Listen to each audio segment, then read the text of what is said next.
this week, he's also perhaps announced the most expansive immigration policy since he came into office, which is to give about 500,000 people who have been married to US citizens, these are non-citizens, but have been married to Americans for the last 10 years, a path to citizenship, which really does open up the possibility of living legally and working legally in the US to a lot of people. Does America feel gripped by the election?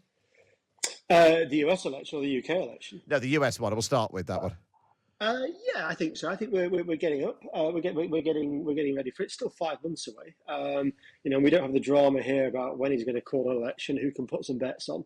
It's a fixed date every 4 years, so that's the story we don't get here. But yeah, I think we've got the first debate next Thursday, and it's gearing up. We've got the convention, the Republican convention, in a month's time. The Democrats a little while after. So yeah, we're generally cranking up. I think people are slightly less enthused about the two candidates, but that's something we've known for a while. Just on the British election, is that impinging at all on the American consciousness? Is the incoming prospect of Prime Minister Keir Starmer something that Americans are even aware of? No, I don't think so. I think we've seen a succession of Labour shadow cabinet members here over the last 6 months or so. David Lammy's been here, Lisa Nandy's been here, several in the last few months. So I think there's the Labour Party trying to sort of open the path to dialogue in Washington, but with the election here, I think they'll have to wait until after the US election before there's any sort of meaningful contact. But let's talk about what is actually happening then in the US race. And immigration is, right slap bang in the middle of as it has, it's been a big issue in the UK, but right in the middle of the American election. What's Joe Biden been offering?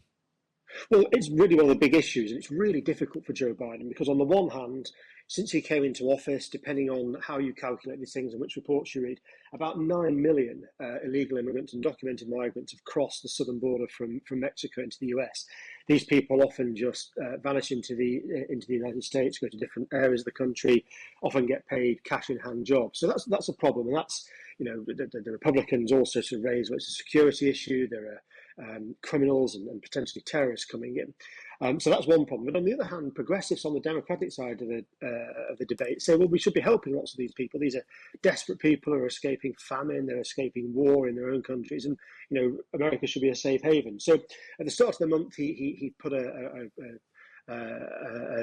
quota on the number of people that can come in every day. But this week, he's also perhaps announced the most expansive immigration policy since he came into office, which is to give about 500,000 people who have been married to US citizens, these are non-citizens, but have been married to Americans for the last 10 years, a path to citizenship, which really does open up the possibility of living legally and working legally in the US to a lot of people. It's extraordinary. As managing something that Donald Trump will try to exploit. Well, we'll check in next week, Alistair, on how that the first big TV debate goes as well. We've had lots of those here in the UK. Alastair Dawber there, our man in Washington with the very latest Washington Whispers. Thank you very much. Wow. Oh, and I love Milwaukee. I was the one that picked Milwaukee, I have to tell you. I was the one that picked it. These lying people that they say, oh, he doesn't like Milwaukee. I love Milwaukee. I said, you got to fix the crime. We all know that. You got to make sure the election's honest.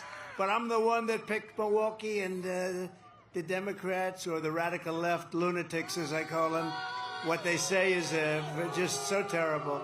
They lie.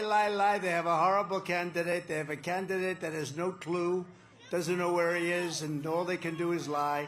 I love it. I'm the one that picked Milwaukee officially. And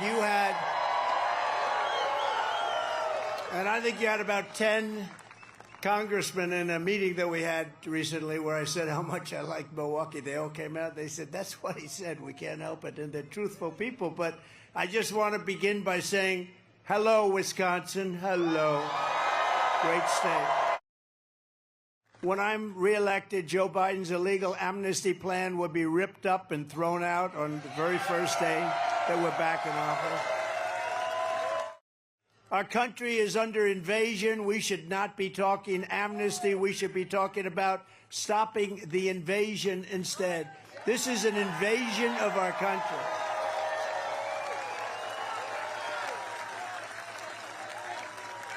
We have to seal the border. We have to let people come into our country, but they have to come in legally.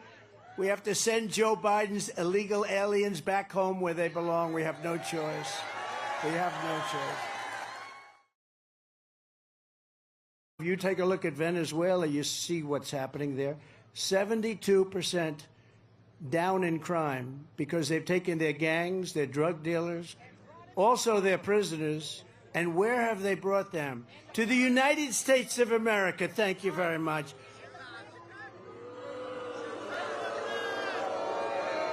No. Who can believe that they allow this to happen to our country?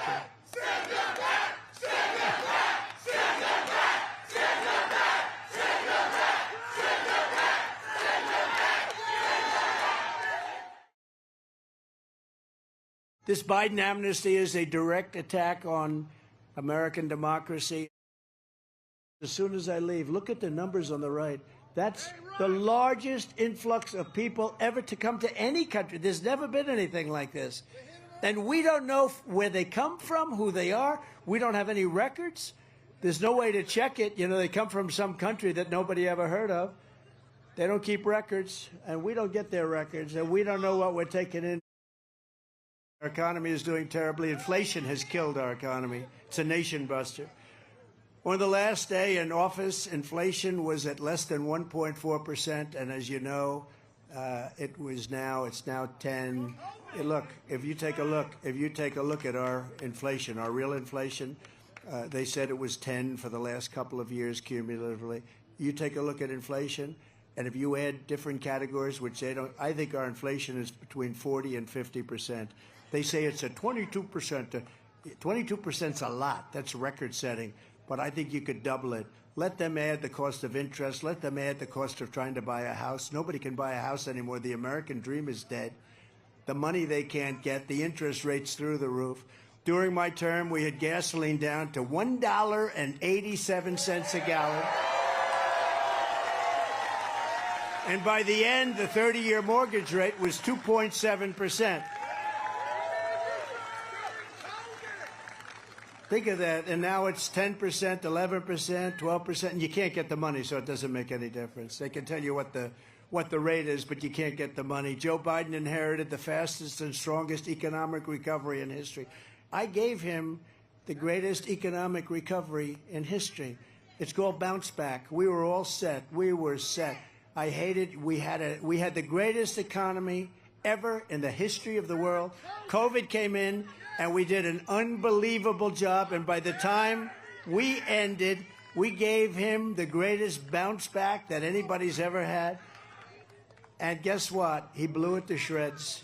And that's where we are right now. Biden's inflation, price hikes, and energy destruction have cost the average American family an astonishing $28,000. Think of that, $28,000. And on day one of my new administration, we will throw out Bidenomics and replace it with Maganomics.